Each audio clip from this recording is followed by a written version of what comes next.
તમને પણ મારી જેમ અહીંયા લઈ આવ્યા છે. કેવી રીતે? કોણ છો તમે? કોની વાત કરો છો? શું વાત કરો છો? સોરી, કોણ છો તમે? મારું નામ દામિની છે. આ તો અહીંયા શું કામ આવ્યા છો? મારા કિચનમાં? આવી નથી. મને અહીંયા લાવવામાં આવી છે. તમારું કિચન મારું કિચન? આ મારું ઘર છે. હા ઠીક, એટલે તમને મારી જેમ નથી લાવ્યા એમ ને? તમારી જેમ એટલે કેમ? તમે કહેવા શું માંગો છો? હા, તમે આદિભાઈના પત્ની લાગો છો. હા, હું આદિત્યની પત્ની છું. ભારતીબેન મારા સાસુ છે. હવે આગળ વાત કરીએ. તમારા પતિ આદિભાઈ, મારા ભાઈએ એમની પાસેથી વ્યાજે પૈસા લીધા હતા મને ભણાવવા માટે. બિચારો 3 મહિનાથી વ્યાજ નથી આપી શક્યો. અને તમને ખબર છે, આદિભાઈ મારા ભાઈને ફોર્સ કરે છે, એને દબાણ કરે છે અને કડક ઉઘરાણી કરે છે. એવું કહે છે કે 3 દિવસમાં જે પૈસા છે ને બધા પૈસા પાછા આપી દેજે, નહીં તો તારા ઘરે આવીને બધો સામાન ફેંકી દઈશું. તમને એ લોકો જબરજસ્તી અહીંયા લઈ આવ્યા છે? જબરદસ્તી તો નહીં. આ પેલો કાળું છે ને, એ મને રસ્તામાં મળ્યા હતા. એમણે એવું કહ્યું કે તમારા ભાઈને મારી રહ્યા છે મારા બોસ. એટલે હું ફટાફટ અહીંયા આવી તો ખબર પડી કે એ તો જૂઠું બોલતો હતો. મારા ભાઈને કોઈ અહીંયા લાવ્યા નથી. અને હું અહીંયા આવી ગઈને તો તમારા પતિએ મને જવા ન દીધી પાછી. એવું કહ્યું કે જ્યાં સુધી તારો ભાઈ પૈસા નહીં આપે ને ત્યાં સુધી તારે અહીંયા જ રહેવાનું છે. ઘરના બધા કામ કરવાના છે, કચરા પોતા વાસણ કેટલું કામ કરવાનું છે. મારા ભાઈને ખબર પડશે તો શું થશે એને ખબર નથી. હું કઈને પણ નથી આવી. એને ચિંતા કરતો હશે. આગળ શું આગળ? કદા કરું છું કઈ તો ક્યારે બોલી રહ્યા છો? મને પણ તો બોલવા દો. જો તમે ખોટી ચિંતા ન કરો. મને ખબર છે કે આદિત્ય અને મારા સાસુ છે ને એ પૈસા માટે બહુ કડક ઉઘરાણી કરે છે. ના નથી પાડતી, પણ એ લોકો સ્વભાવના સારા છે. કોઈની દીકરીને આવી રીતે હેરાન ન કરી શકે. હું વાત કરીશ એમની સાથે. શું વાત કરશો? હેરાન ના કરી શકે તો શું કામ મને અહીંયા લઈ આવ્યા? અરે મને અહીંયા લઈ આવ્યા એનો વાંધો નથી, પણ મારો બિચારો ભાઈ ચિંતા કરતો હશે, રાહ જોતો હશે મારી કે મારી બેન હજુ સુધી ઘરે કેમ ના આવી, શું થયું હશે. અરે પણ હું વાત કરીશ ને. હું તમારા ભાઈ સાથે વાત કરીશ, આદિત્ય સાથે વાત કરીશ. મને થોડો મોકો આપશો બોલવાનો તો હું બોલીશ ને. અને શું વાત કરશો? કઈ વાત કરશો? એ જ કે તમને તમારા ઘરે પાછા જવા દે. બીજું શું? જેને પાછા જવા દેવું હોય ને આવી રીતે ખોટું બોલીને મને અહીંયા લાવે જ નહીં. ખબર છે મને કે લોકોને એક રેપ્યુટેશન છે, પહેલેથી જ વ્યાજનો ધંધો કરે છે. કોઈ પૈસા ના આપે ને તો ગમે તે હદ સુધી ઉતરી અને એના પૈસા પાછા કઢાવવા એ લોકોનો બિઝનેસ છે. પણ આ જે કર્યું ને એ ખોટું કહેવાય. આપણા પૈસા માટે કોઈની બેન દીકરીને આપણા ઘરે લઈ આવીને એની આબરૂ ઉપર હાથ નાખ્યો કહેવાય. આખી દુનિયામાં મારા માટે મારો ભાઈ અને ભાઈ માટે હું. મમ્મી પપ્પાને ગયા પછી એને જ મને સાચવી છે. અને મારા ભણતર માટે બિચારા વ્યાજે પૈસા લીધા હતા. કોઈની મજબૂરી તો સમજવી જોઈએ ને. મારી પાસે કામ કરાવીને શું મળવાનું છે? એમના પૈસા પાછા મળી જવાના છે. ખબર છે મને કે નહીં મળે પૈસા પાછા, પણ હવે એમને કોણ સમજાવે?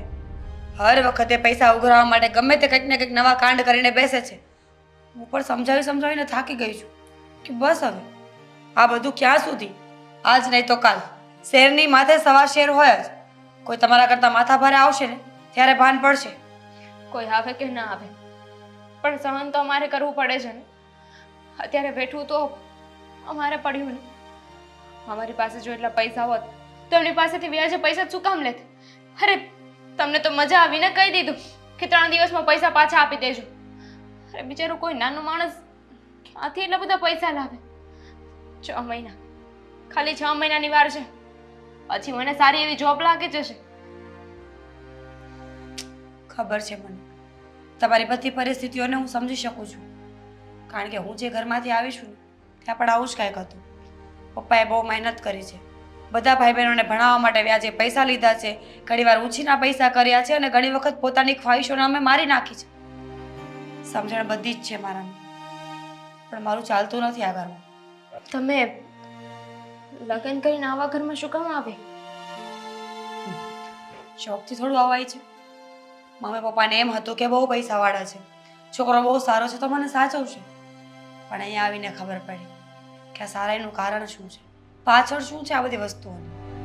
જો તમે ચિંતા ન કરો, હું છું આ ઘરમાં, તમારે ડરવાની કોઈ જરૂર નથી. અને રહી વાત તમને ઘરે મોકલવાની, તો હું આદિ સાથે વાત કરી લઈશ, એ તમને ઘરે મૂકી જશે.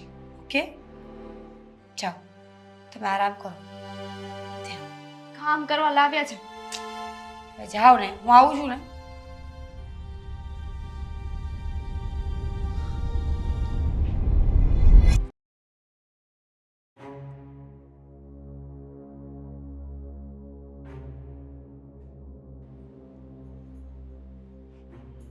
દામિની, આ શું? અહીંયા તને આરામ કરવા અને બેસવા માટે લાવ્યા છીએ. ના ના, તો મને પહેલા મેં કહ્યું કે તમે બહાર બેસો, હું હમણાં આવું છું. કોણે કીધું? નામ તો નથી આવડતું મને. આદિભાઈના વાઈફે એમણે મને કહ્યું. એણે કીધું કે આરામ કર. ના ના, એમને એમ કહ્યું કે તું બહાર જઈને બેસ, હું આવું છું. હા, પણ એણે કીધું અને તું બેસી ગઈ, અને હું અહીંયા શું કામ લાવી છું તે એને કીધું નહીં? કીધું તો જુઓ, મારે કાંઈ સાંભળવું નથી. અહીંયા હું તને કામ કરવા માટે લાવી છું, અને શું કામ કરવા માટે લાવી છું એ પણ તને ખબર છે ને? તો કોઈ મારા ઘરના કોઈ ગમે તે કહે તો પણ તારે માનવાનું નહીં અને કહી દેવાનું કે બાએ કીધું છે અને બાએ મને અહીંયા કામ કરવા લાવ્યા છે એટલે હું કામ કરીશ. હા બેન, હાય, અરે બેન, તને કંઈ કર્યું તો નથી ને આ લોકોએ? સારું થયું તું આવી ગયો. ચાલો, ભાઈ બહેનનો પ્રેમ ભરત મિલન થઈ ગયું. કેમ, અરે, શું કામ આવ્યો તું અહીંયા? આ કોઈ રીત છે તમારી? હા, મારી રીત છે. તું આવ્યો ત્યારે પૈસા લેવા આવવાની તારી જે રીત હતી ને એ હવે મારી પૈસા કઢાવવાની રીત છે. ભાઈ, તને ખબર છે આ લોકો જૂઠું બોલીને મને અહીંયા લઈ આવ્યા છે શું અને કહ્યું કે જ્યાં સુધી તારો ભાઈ પૈસા નહીં આપે ને ત્યાં સુધી તારે અહીંયા કામ કરવું પડશે. તું જરાય ચિંતા ના કર. તારે અહીંયા રહેવાનું નથી, હું તને લેવા માટે જ આવ્યો છું. હા, લા, અરે જે પૈસા લીધા હતા એ વ્યાજ સાથે આપી દે, લઈ જા તારી બેનને. મારે એનું કાંઈ કામ નથી. બા નથી મારી પાસે રૂપિયા. તો બેન પણ નથી તારી પાસે. નહીં, જ્યાં સુધી તું પૈસા નહીં આપે ને ત્યાં સુધી તારી બેન તારી સાથે ક્યાંય નહીં આવે. અરે પણ હું જાડેજા સાહેબને હમણાં જ ફોન કરીશ. હું ક્યાં ના પાડી રહ્યો છું? બસ, તો પૈસા લઈને આવ. તમારા રૂપિયા હું દૂધે ધોઈને ચૂકવવા માટે તૈયાર છું. હા, તો જ્યારે પણ જુઓ. તું દૂધેથી ધોઈને આપે ને ત્યારે તારી બેનને લઈ જાજે. ખતમ. વાત તો સાંભળો મારા ભાઈ. આવું ન કરો. હું કામ શોધી રહ્યો છું અને મને કામ પણ મળી જ જવાનું છે. મેં વાત કરી લીધી છે. જુઓ, હું દર મહિને તમને મારા પગારમાંથી 12,000 રૂપિયા આપતો રહીશ. હું તમને ક્યાં તમારા રૂપિયા મેં રાખ્યા છે? અગાઉ વ્યાજ તો આપતો જ હતો ને. હા, તો મારી નોકરી છૂટી ગઈ અને મારી પાસે બીજો કોઈ રસ્તો નથી. હું રૂપિયા આપી દઈશ તમને. તો મારી પાસે કોઈ રસ્તો નથી. તારે નોકરી મળી ગઈ છે અને હવે તું પૈસા લઈને આવીશ એટલે હું એને છોડી દઈશ. જુઓ ભાગ, તમે લોકો એટલું કમ્યા છો, એટલું સમજ્યા છો, તો શું કામ ને આવું કરી રહ્યા છો? અમારી મજબૂરી છે એટલે ને. જુઓ, 6 મહિના. એક મિનિટ દામિની, 1 મિનિટ. અને તું પણ શરૂઆતમાં તે ખાલી 3 મહિના મને વ્યાજ આપ્યું, ચોથા મહિનાથી વ્યાજ પૂરું થઈ ગયું, તે મને આપ્યું જ નથી. એને આજે 10મો મહિનો ચાલે છે. તો 10 અને તું એમ કહે છે કે તમે થોડુંક ખમી જાઓ ને સમજી જાઓ. 10 મહિના સુધી કોણ ખમે અને સમજે? કોઈ ના ગમે, બસ. કોઈ ના સમજે. પણ તમે તમારું વ્યાજ જોડતા જાઓ. જે રકમ થશે ને, એકવાર મારે બેન એનું ભણવાનું પતાવી દે અને જેવી નોકરીએ લાગશે ને એનો બધો પગાર અને મારા પગારમાંથી થોડા ઘણા રૂપિયા કરીને 10 રૂપિયા ચૂકવી દઈશું. બા, તમે આવો જુલમ ન કરો ને. હું જુલમ કરું છું? તું પૈસા લેવા આવ્યો ત્યારે તો તે ન કીધું કે અમને પૈસા આપીને જુલમ ન કરો. કેવો હસતા મોઢે પૈસા લઈ ગયો તો, કેવો નાનો દીકરો ઓલું પાળેલા ગલુડિયાની જેમ મને કહેતો હતો કે મને પૈસા આપો, અમારી બેનને ભણાવવી છે. અને તું અત્યારે નોકરી નથી, તારી પાસે પૈસા નથી, તો આ ભણશે શેમાંથી? કોલેજવાળાએ ફી બાકી રાખી છે. જુઓ, ભરાય છે ને એની ફી, છ તો મારા પૈસા કેમ નથી ભરાતા? જુઓ 6 મહિનાનું સેમિસ્ટર આવે છે, મારું ભણવાનું પૂરું થાય ને ત્યાં સુધીની ફી ભરાઈ ગઈ છે અને એના પછી તરત જ તે મારી જોબ લાગી જશે. જો ખાલી- હું સમજી શકું છું કે આ તમે વ્યાજે પૈસા આપો છો એમાં તમારા કંઈક નીતિ નિયમો હોય, તમે બરાબર છો તમારી જગ્યાએ, પણ અમારી વાત સમજવાની કોશિશ કરો ને. એક વાત, આ તારી બેનને અહીંયા લાવ્યા છીએ, પણ પૂછે ને ક્યારે હાથ ઉપાડ્યો છે? ના. એને ભૂખી રાખી છે? ના. એને કપડાં વગર રાખી છે? નહીં. એટલી ઇજ્જત તો અમને પણ ખબર છે.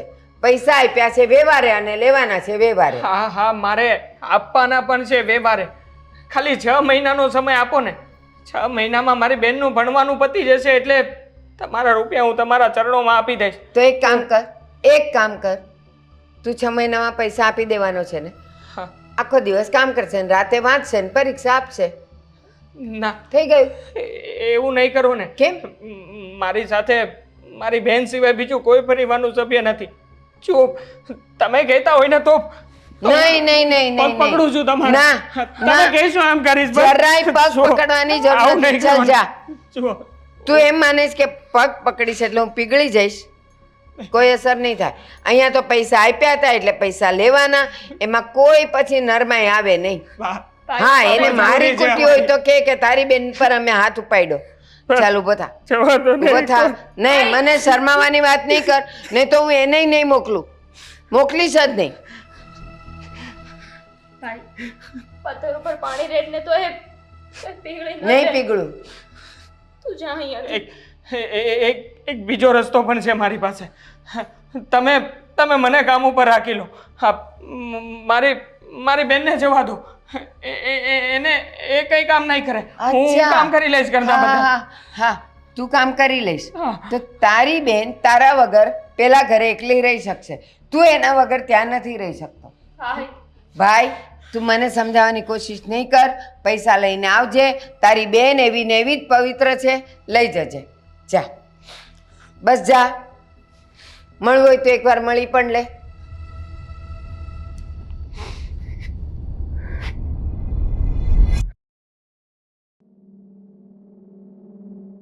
હલો. હા બબન, બોલ. હા, શું કહે છે એ? હા હા, કાંઈ નહીં, તું એક કામ કર, અત્યારે તો આવતો રહે. હું હમણાં સાહેબને ફોન કરું છું. હા ને? હા, ચાલ આવ. એ હા હા, બોલ. શું બોલું? તમે તમારા પૈસાની ઉઘરાણીમાં એટલા ઘૂસી ગયા છો ને, પૈસા સિવાય કોઈ સંબંધો પર ધ્યાન જ નથી તમારું. કેમ, શું થયું? આ આદિત્ય કાલ સાંજના ઘરે નથી આવ્યા. ગયો હશે કઈ કામે? કામે આજ સુધી એવું બન્યું છે કે આદિત્ય કામે ગયા હોય ને આપણો ફોન ન ઉપાડ્યો હોય? હું કાલ રાતની ફોન કરું છું, કાલ રાતનો મારો એક ફોન નથી ઉપાડતા. ફોન કરો એમને. પણ મીરા, કાલના તું એને ફોન કરે છે, એ ફોન ઉપાડતો નથી, તો તું મને અત્યારે કહે છે? રાતે ન કહેવાય મને? મને શું ખબર બા કે શું થયું હોય એમ. મને લાગ્યું કે કામથી ગયા હશે. તમે ઝઘડો કર્યા વગર એકવાર ફોન કરીને ઘરે બોલાવી લો ને એમને. જાણે ક્યાં ગયા હશે. કેટલા ફોન કર્યા મેં તો. બંધ આવે છે? શું બંધ આવે છે ફોન? ફોન બાંધા? અરે હમણાં સુધી તો રિંગ જતી હતી બા. મેં હમણાં ફોન કર્યો. બંધ આવે છે એનો ફોન? ભગવાન, આ ક્યાં ગયા હશે? 50 વખત ના પાડી છે કે આ બધા ધંધા મૂકી દો, ક્યારેક ના હેરાન થઈ જશો. ક્યાં ગયા હશે બા? તમે કોઈને ફોન કરીને પૂછો ને, ક્યાં હશે, શું કરતા હશે? કોઈના નંબર છે? ઊભી રહે. અરે, આ કોકનો ફોન આવે છે. હેલો, હલો, કોણ બોલો? આદિત્યના બા બોલે છે? હા, પણ તો તમે કોણ? હું ગમે તે બોલતો હોઉં. તમારો છોકરો મેં કિડનેપ કર્યો છે. શું વાત કરો છો? હા, સાચી જ વાત કરું છું હું. કોણ છો તમે? તમારું નામ શું છે? નામ જાણવાની જરૂર નથી તમારે. બસ મેં તમારો છોકરો કિડનેપ કર્યો છે, મારે તમે આટલો જ મેસેજ આપવો હતો. એલા, પણ કિડનેપ કરવાનું કઈ કારણ તો હોય ને? બહુ ગમી ગયો મારો દીકરો કે કિડનેપ કરી નાખ્યો? જોવો, મારી વાત સાંભળો. તમારો છોકરો આ ગામમાં ઉઘરાણી કરતો ફરે છે ને? હા, તો પૈસા લીધા હોય તો ઉઘરાણી તો કરે જ ને. મારી વાત કાન ખોલીને સાંભળો. એ શેર છે ને, તો હું સવા શેર છું. હવે જા તું જા. હલો હલો બા હા સવાસેર આવું મીંદડું ફોન કટ કરી નાખ્યો. હું થયું બા? આદિને કિડનેપ કર્યો છે શું? અને એમ કહે છે કે એ આખા ગામમાં ઉઘરાણી કરે જ ને એટલે એ શેર છે તો હું સવાશેર છું. બા મારા દીકરાને એણે કિડનેપ કર્યો. તમે કોઈને ફોન કરો ને. તમારી કેટલી ઓળખાણ છે પોલીસમાં, નેતાઓમાં. ગમે એને ફોન કરો પ્લીઝ બા. કરું કરું શાંત રહે, કાંઈ નહીં થાય મારા આદિને.